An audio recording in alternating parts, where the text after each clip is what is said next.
Howdy, howdy. Awareness for mental health in sports has increased immensely over the years. For a former NIC-10 football player, his ultimate goal is to assist younger athletes in the community and let them know they are not alone.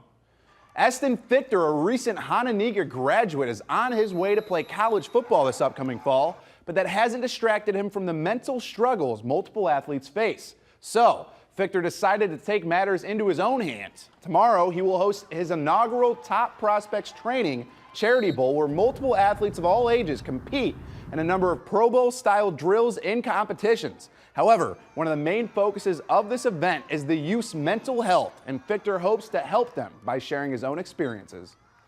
I went through some stuff my freshman year, obviously with COVID and everything, some injuries, just kind of realizing myself that, hey, this is super important, and there's other kids who are definitely going through this, and just making sure that they know they aren't alone with it and that other people go through the same things.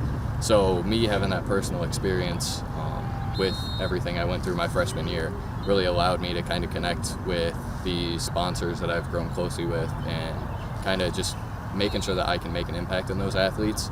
Aside from the football activities tomorrow, Fichter will start the event with a brief speech on mental health. Four Corners Wellness and Shatter Our Silence will also be in attendance at Riverside Park supporting the cause. Some